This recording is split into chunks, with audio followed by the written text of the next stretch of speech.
নমস্কার বন্ধুরা, সোমা কিচেনে আপনাদের সবাইকে স্বাগত। আজকে আবারও একটা নতুন রেসিপি নিয়ে চলে এসেছি আপনাদের সামনে। তো রেসিপিটা খুব ভালো হতে চলেছে, স্কিপ না করে প্রথম থেকে শেষ পর্যন্ত দেখার অনুরোধ রইল। আর ভালো যদি লাগে তাহলে লাইক ও সাবস্ক্রাইব করে আমাকে আপনাদের বন্ধু করে পাশে রাখবেন প্লিজ। তাহলে চলুন বেশি কথা না বাড়িয়ে তবে রেসিপিটা দেখে নেওয়া যাক। আমি এখানে চাল কুমড়ো নিয়েছি, দেখুন চাল কুমড়োটাকে এরকম ঝিরিঝিরি করে কেটে নিয়েছি। আজকে আমি আমিষভাবে চাল কুমড়োর ঘন্ট বানিয়ে দেখাবো মাছের মাথা দিয়ে। ভিডিওটা প্রথম থেকে শেষ পর্যন্ত অবশ্যই দেখতে থাকুন। এখানে আমি যেহেতু চাল কুমড়োর ঘন্টটা আমিষভাবে বানাবো, সেই জন্য এখানে একটু কাতলা মাছের মাথা নিয়েছি। সামান্য একটু লবণ মাখিয়ে নেব আর সামান্য একটু হলুদ আর লবণটা মাখিয়ে নেব। মাছের মাথার মধ্যে হলুদ আর লবণটা ভালো করে মাখিয়ে নিয়েছি। এবার আমি রান্নার কাছে চলে যাব। এখানে আমি রান্না করে নেওয়ার জন্য একটা কড়াই বসিয়ে নিয়েছি। প্রথমে যেটা আমি করব, আমি তরকারিতে সামান্য পরিমাণে একটু মুগ ডাল দেব। এই মুগ ডালটাকে প্রথমে আমি ভেজে নেব।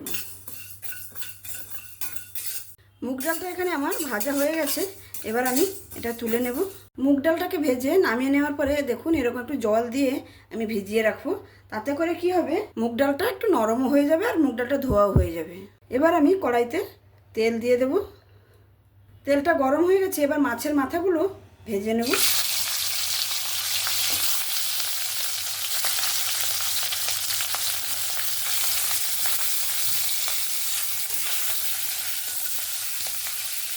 মাছের মাথাটা সুন্দর করে লাল লাল করে ভেজে নিয়েছি।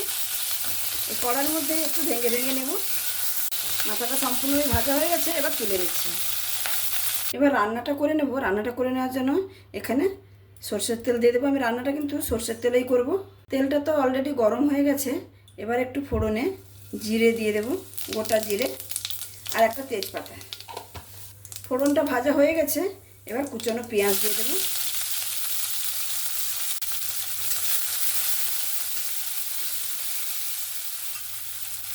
পেঁয়াজটা তেলের সঙ্গে ভালো করে নাড়াচাড়া করে নিয়েছি। এবার আমি এখানে দিয়ে দেব কাঁচা লঙ্কা, টমেটোটা। এগুলোকেও ভালো করে মিক্স করে নেব আর সুন্দরভাবে ভেজে নেব। এখানে পেঁয়াজ, টমেটো, কাঁচা লঙ্কা ভালো করে লাল লাল করে ভেজে নিয়েছি। এবার আমি এখানে চাল কুমড়োগুলো দিয়ে দেবো। তার সঙ্গে দিয়ে দেবো আলুগুলো, দিয়ে ভালো করে মিক্স করে নেব। এই চাল কুমড়ো রান্নাটাতে কিন্তু বেশি মশলা ব্যবহার করা হয় না। আর এটার কিন্তু চাল কুমড়োর কিন্তু যত রকমের সবজি আছে, এই চাল কুমড়োর উপকারিতা কিন্তু খুবই। চাল কুমড়ো খাওয়া খুবই ভালো। চাল কুমড়োটা দিয়ে আর আলু দিয়ে ভালো করে নাড়াচাড়া করে মিক্স করে নিয়েছি।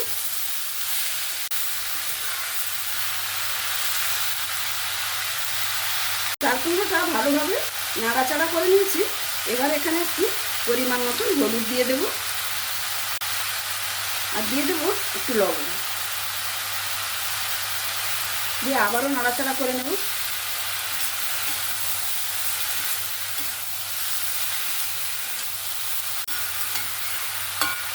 এখানে নাড়াচাড়া করে নিয়ে হলুদ লবণটাকে ভালো করে মিক্স করে নিয়েছি। এবার আমি একটা ঢাকনা দিয়ে ঢেকে দেব আর গ্যাসের ফ্লেমটাকে একদম স্লোতে করে দেব। তাতে করে কি হবে, চাল কুমড়োর যে নিজস্ব একটা জল আছে সেই জলটা বেরিয়ে যাবে আর ওতেই কিন্তু রান্নাটা হয়ে যাবে। এবার ঢাকনাটা খুলে নেব, দিয়ে আবার একটু নাড়াচাড়া করে নেব। এই চাল কুমড়োর তরকারিটা কিন্তু এরকম একটু নাড়াচাড়া করে করে বারবার ঢাকা দিয়ে দিয়ে এটাকে রান্না করে নিতে হবে। আমি ভালো করে একটু নাড়াচাড়া করে নিলাম। এবার আমি এখানে দিয়ে দেবো একটু আদা থেতো করে রেখেছি আর তার সঙ্গে এখানে দিয়ে দেবো যে ডালটাকে আমি ভেজে ধুয়ে রেখেছিলাম, সেটা দিয়ে দেব। দিয়ে ভালো করে মিক্স করে নেব। এতে করে কি হবে, ডালটা সুন্দর সেদ্ধও হয়ে যাবে।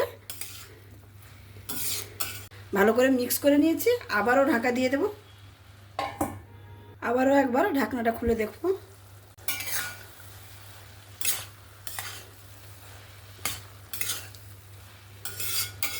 আবার একটু নাড়াচাড়া করে নেব। হালকা হালকা করে জল বেরোচ্ছে। এখানে আমি নাড়াচাড়া করে নেওয়ার পরে সামান্য একটু ধনে গুঁড়ো দিয়ে দেব আপনারা চাইলে এখানে জিরে গুঁড়োও ব্যবহার করতে পারেন, কিন্তু জিরে আমি যেহেতু ফোড়নে দিয়েছি সেই জন্য জিরে গুঁড়োটা আর ব্যবহার করলাম না। এই রান্নাতে যত কম মশলা ব্যবহার করা হবে তত কিন্তু চাল কুমড়োর টেস্টটা পাওয়া যাবে। আর দিয়ে দেব একটু সামান্য পরিমাণে একটু চিনি দিয়ে আবারও মিক্স করে নেব। আমার এই রান্না এই পর্যন্ত যদি আপনাদের ভালো লেগে থাকে তাহলে অবশ্যই লাইক, শেয়ার ও সাবস্ক্রাইব করে আমার পাশে থাকবেন।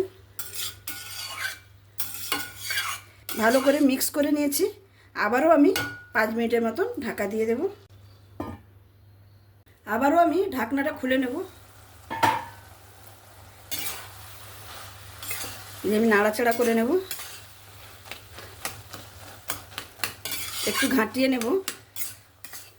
আলু টালু সব কিছু সুন্দর সেদ্ধ হয়ে গেছে, আর ডালটাও যে দিয়েছিলাম ডালটাও সুন্দর সেদ্ধ হয়ে গেছে। ভালো করে নাড়াচাড়া করে তরকারিটাকে ভালো করে ঘাঁটিয়ে নিয়েছি। এবার আমি ভেজে রাখা মাছের মাথাগুলো এখানে দিয়ে দেব।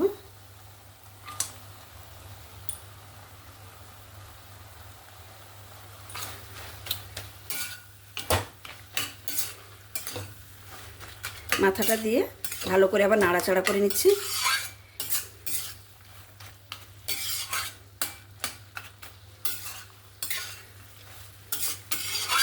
রান্নাটা এখানে আমার কমপ্লিট।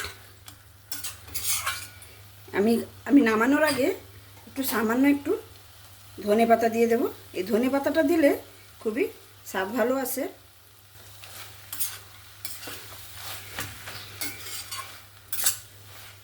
ধনেপাতাটা দিয়ে ভালো করে মিক্স করে নিয়েছি। আমার রান্নাটা একদম কমপ্লিট। এবার আমি পরিবেশন করে আপনাদের দেখাচ্ছি।